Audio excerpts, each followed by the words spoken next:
안녕하세요, 여러분. 오늘은 플루트, 해부학에 관하여 배워보겠습니다.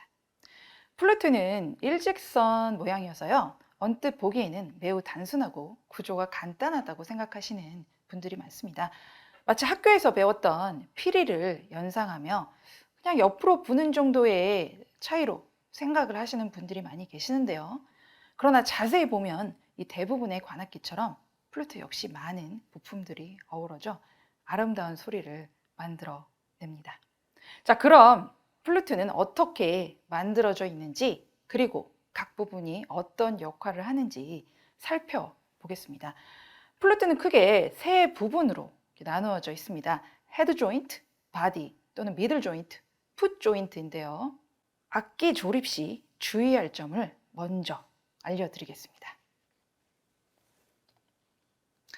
헤드 조인트와 이 바디를 조립 시 키 부분이 아닌 이 부분을 잡고 이렇게 비틀면서 합체가 이렇게 되어져야 합니다. 그리고 이렇게 풋 조인트도 끝부분을 잡으면서 합체를 이렇게 시켜 주어야 합니다. 이렇게 비틀면서 합체를 하는 이유는요, 금속이 휘어져 버리는 것을 방지하는 건데요. 이게 그냥 껴서 할 경우는 휘어져 버려서 악기 본연의 기능이 퇴화해져 버릴 수 있습니다.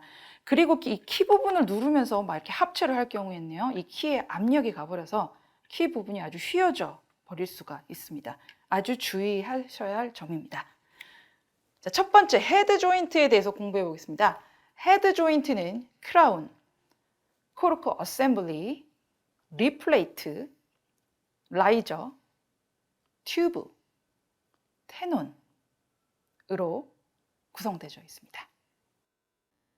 크라운과 코르크 어셈블리입니다.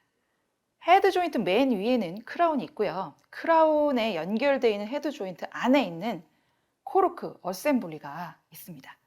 자, 코르크는 바람이 올바른 방향으로 플루트 이 관안에 들어갈 수 있게 잡아주는 역할과 정확한 음정을 만들어주는 중요한 기능을 갖추고 있습니다.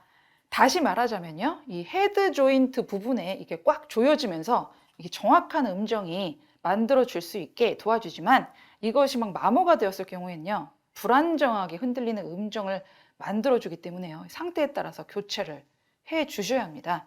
주로 전공하시는 분들은 한 3개월, 6개월 단위로 교체를 하시고, 취미분들은 1년 단위로 교체를 합니다. 자, 그럼 과연 코르크를 가는 시기는 언제일까요? 셀프 테스트를 제가 보여드리겠습니다.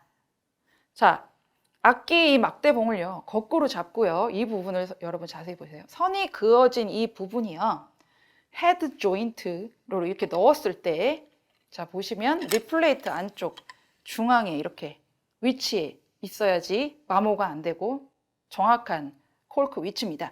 자, 코르크가 너무 위로 위치했을 경우에는요, 고음은 별로고 저음은 좋게 나고요. 코르크가 너무 밑에 있을 경우에는요, 고음은 좋고 저음은 안 좋은 걸로 의미를 합니다. 또한 어떤 특정 음들의 음정이 떨어지거나 올라갈 경우에는요, 코르크의 마모와 교체를 여러분들이 가늠할 수 있는 것을 알 수 있습니다. 리플렛과 엠부셔 홀입니다. 아랫입술을 대고 이 공기를 엠부셔 홀 안으로 관통하여 이 소리를 만드는 부분입니다. 라이저, 리플레이트 안에 있는 이 금속으로 되어 있는 이 물질, 즉 립과 튜브 사이에 있는 이 금속을 의미합니다. 구성된 이 재질이요, 실버, 골드, 플래티늄에 따라서 소리의 색깔이 좌우가 많이 됩니다. 왜냐하면 이 공기가 리플레이트에서 라이저를 처음으로 관통해서 최종적으로 이렇게 소리가 만들어지기 때문입니다. 테논, 튜브는 플루트의 관을 의미하며, 테논 부분은 이 헤드 조인트 관의 끝부분, 그리고 바디의 끝부분에 위치해서요, 음정 조절과 바디의 풋 조인트로 연결하는 기능을 가지고 있습니다. 플루트의 피치, 즉 음정을 조절하는 부분, 피치를 낮추는 방법입니다. 관의 길이가 이렇게 길어지면 피치는 낮아집니다. 헤드 조인트를 바디에서 이렇게 조금 뺍니다. 피치를 올리는 방법입니다. 관의 길이가 짧아지면 이렇게 피치가 올라갑니다. 헤드 조인트를 바디 부분으로 좀 더 이렇게 밀어줍니다. 바디의 기본 구성입니다. 키, 로드, 포스트, 패드, 범퍼, 스프링으로 구성되어 있습니다.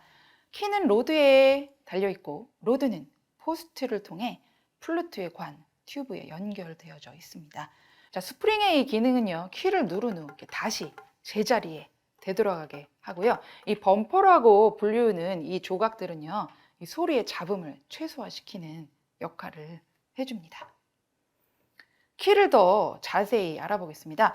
바디에서 가장 중요한 기능인 키와 관련하여 두 가지 중요한 기능을 더 자세하게 알아보겠습니다. 키의 기본 기능은 톤홀을 개폐하는 것인데요. 키 부분 밑에 바디랑 가장 먼저 닿는 부분을 말합니다. 이 기본적으로 두 가지 방법으로 톤홀이 만들어지는데 이 만드는 방법에 따라서 소리의 색깔과 무게가 굉장히 달라지게 됩니다. 당김 톤홀인데요. 드론 톤홀, DT라고 하는데요.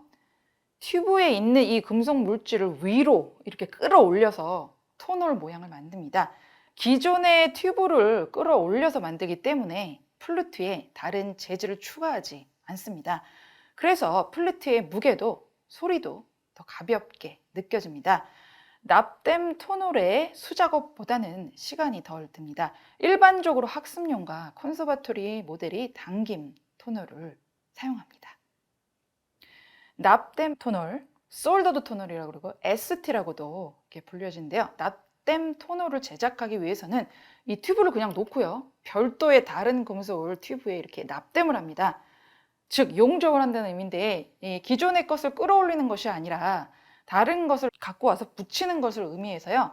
당김 톤홀과 비교할 때 납땜 톤홀은 별도로 만들어지는 것이기 때문에 무게가 납땜 톤홀 하는 거에 비해서 금속의 합금의 무게가 굉장히 많아지고요. 무게가 더 나가기 때문에 플루트 연주할 때 좀 더 어두운 소리와 무게감 있는 소리를 만들어줍니다. 주로 전문가용 플루트에 쓰입니다. 금속의 밀도가 높을수록 소리가 아주 다크하고 묵직하게 들립니다. 드로운과 솔더드의 장단점입니다. 드로운은 적응이 쉽고 연습량이 많지 않아도 쉽게 소리가 나고 소리가 좀 가볍고요. 솔더드는요, 적응이 좀 오래 걸리고 연습량이 많이 요구가 되고 또 소리가 묵직한 점이 있습니다. 자, 다음 패드인데요. 레귤러와 스트롱어 빙거 패드입니다. 다른 말로 말하자면 소프트 레귤러 패드와 하드 플라스틱 패드에 대해서 알아보겠습니다. 이 플루트 키에 노란색 패드를 여러분들 볼 수가 있는데요. 패드가 하는 일은 이렇게 키를 눌렀을 때 앞서 말한 톤홀을 완전히 이렇게 막는 것입니다. 그러나 이것은 말처럼 쉬운 일이 아닙니다. 연주자가 손가락을 가볍게 눌렀을 때도 톤홀 주위 패드가 완벽하게 막아줘야 하기 때문이죠. 그렇지 않으면 원하는 소리가 나는 것이 아니라 이상한 잡음이 들리게 됩니다.